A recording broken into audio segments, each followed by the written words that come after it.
气死我也！长房主教导过我的每一个字。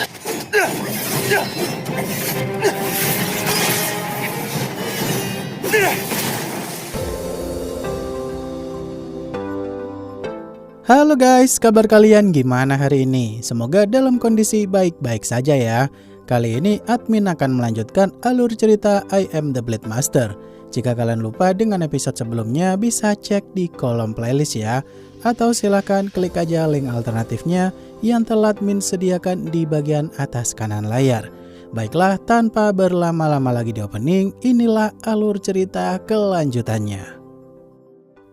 Di awal film, kita pun diperlihatkan dengan kakek Shu yang saat itu sedang bersantai sambil memainkan permainan Weiji. Di sini admin rada bingung nih, apakah yang bersama dengan kakek Shu itu beneran pemimpin Pavilion Changfeng? Kalau emang itu ketua Pavilion Changfeng, yang jadi pertanyaan tuh kakek Shu ini ada di pihak baik atau selama ini mau nipu yang Ren doang? 刀宗的那封信，中原武林刀剑两难，自刀宗归隐后，这一切不是吗？我张口闭口就是那封信。 Di sisi lain, Yang Ren yang akhirnya sampai juga di Sekte Xuanzhen setelah dia begitu lama melakukan perjalanan. Di sini tuh Yang Ren dikejutkan dengan gerbang Sekte Xuanzhen tuh, yang tiba-tiba aja dibuka oleh murid sekte tersebut yang bernama Wuyong. Katanya sih gurunya udah menunggu kedatangan Yang Ren, di mana Yang Ren dibawa masuk ke dalam Sekte Xuanzhen sambil nunggu kedatangan sang guru nantinya.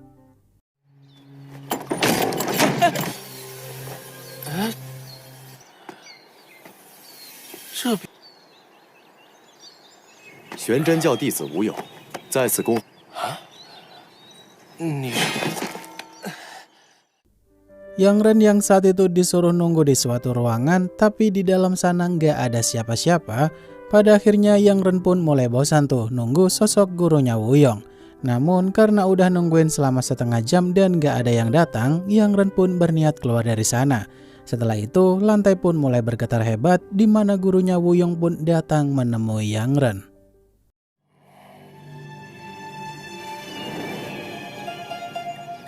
有人吗？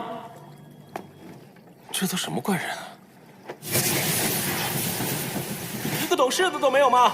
有这么待客的吗？这都半个时辰过去了，故意晾我是吧？ Yang Ren yang saat itu diuji oleh gurunya Wuyong dengan beberapa barang pecah belah. Di momen ini tuh Yang Ren langsung menyerang gurunya Wuyong. Tapi senjatanya Yang Ren malah mental balik karena pertahanan gurunya Wuyong tuh kuat banget. Setelah itu Yang Ren pun diberikan sedikit pelajaran hingga akhirnya Yang Ren baru sadar kalau yang dia lawan adalah kakek Li yang dulunya adalah sosok kenalannya Yang Ren. 雕虫小技。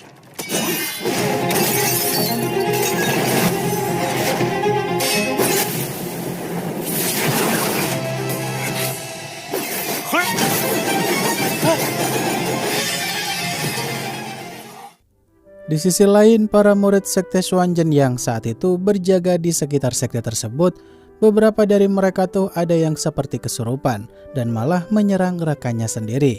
Kasusnya mirip seperti teknik boneka darah milik Pavilion Changfeng. Setelah itu muncullah utusan Qi yang mulai masuk ke wilayah sekte tersebut, di mana semua kekacauan ini tuh emang ulahnya utusan Qi.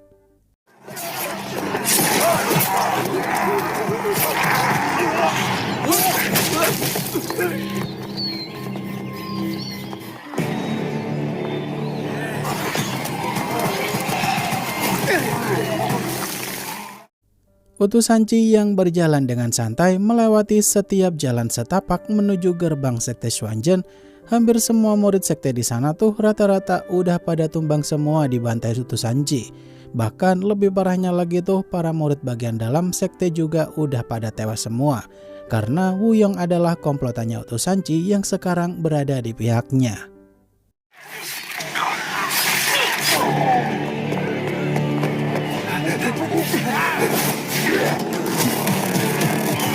才刚刚开场，不别急，多么动听的叫声！ Utusan Qi yang saat itu bertanya kepada Wuyong kenapa dia tiba-tiba aja berubah pikiran dan sekarang memihak kepada Pavilion Changfeng. Kata Wuyong sih dia lebih memihak kepada yang lebih kuat karena dunia bela diri sekarang tuh seperti hukum rimba. Sedangkan di sisi lain, Yang Ren yang masih dikerjain kakek Li, dia pun bertanya-tanya kenapa kakek Li ini menghajarnya tanpa alasan.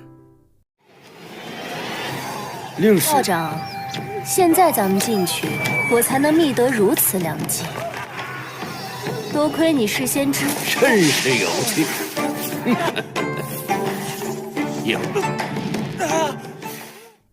Yang Ren yang saat itu lupa kalau tujuannya ke Sekte Xuanzhen sana harus mengantarkan surat perjanjian Sekte Pedang. Di sini Yang Ren pun diingatkan oleh kakek Li tuh, bukankah Yang Ren harus ngasih surat tersebut kepadanya?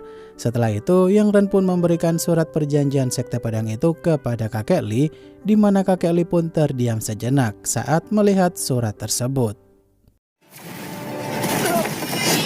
对了，你是来送信的吧？你这混账老头，气死我也！是送给你这个混账老头。没错。 Kakek Li yang saat itu melempar surat perjanjian Sekte Pedang tersebut ke arah api yang ada di dekatnya. Di sini Yang Ren langsung panik banget tuh. Kenapa kakek Li berniat mau membakar surat penting itu? Kemudian Yang Ren yang melihat surat perjanjian Sekte Pedang itu mulai hangus terbakar. Dia pun merasa kalau usahanya selama ini sia-sia banget, karena ada banyak nyawa yang telah tewas demi mengantar surat tersebut.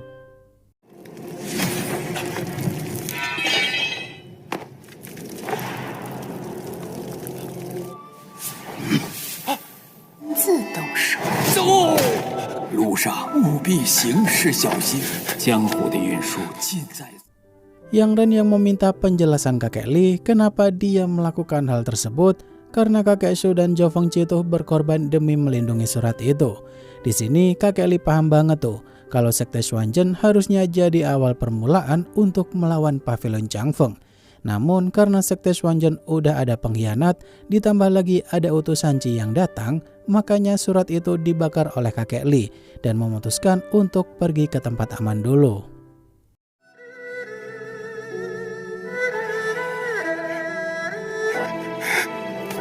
为什么？救我！天不惜英雄，是吗？ Di sisi lain, kita pun diperlihatkan dengan masa lalunya Yang Ren yang saat masih bayi, di mana dia saat itu tuh dipungut oleh sosok pria misterius ketika berada di medan perang. Dugaan admin sih dia adalah kultivator pedang legendaris yang diberitahu di episode 1.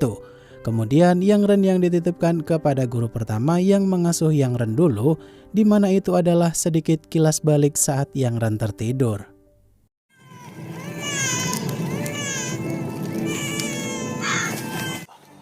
云青山把你托付给我，前方便是冲雪阵。人儿，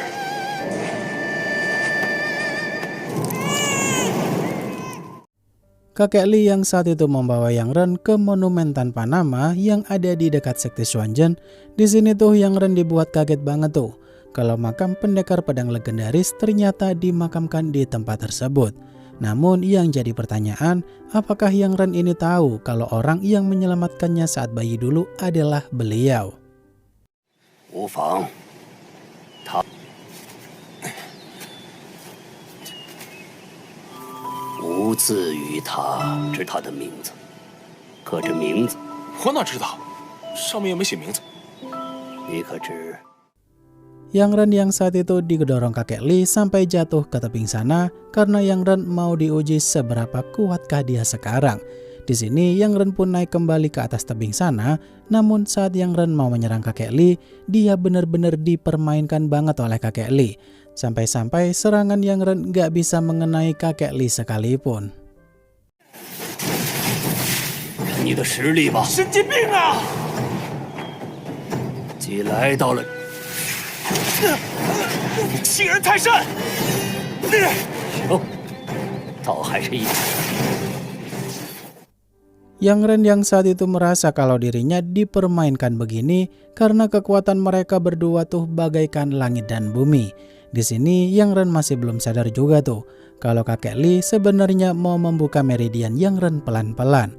Kemudian Yang Ren yang berhasil mengecoh kakek Li, dia pun berusaha melempar kakek Li ke tepi jurang, seperti yang dilakukannya tadi.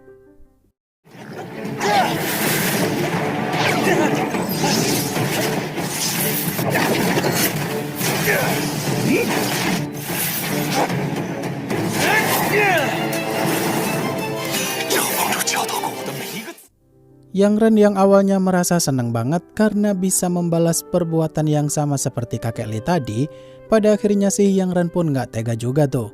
Dimana saat Yang Ren mau nyelamatin kakek Li, dia malah ditendang agar jatuh duluan. Setelah itu Yang Ren yang makin marah pun berusaha menyerang kakek Li dengan sekuat tenaga. Tapi kakek Li justru malah memberikan energi kehidupannya di sana.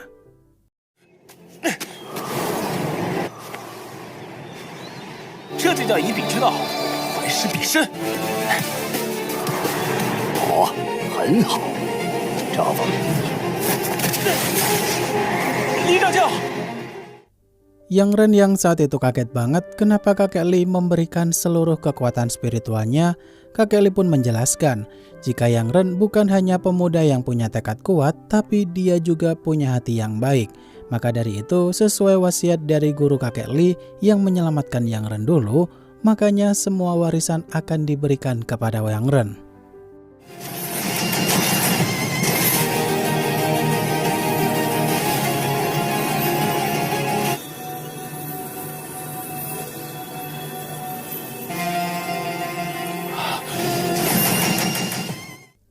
Kakek Li yang ngasih tahu Yang Ren jika dulu tuh dia ditemukan gurunya saat di medan perang melawan Sekte Awan Iblis.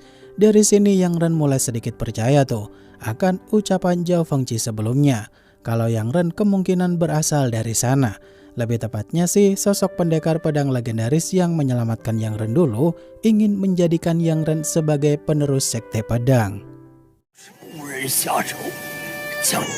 刀宗对你使得你在尸山血海中替死的，我不知道。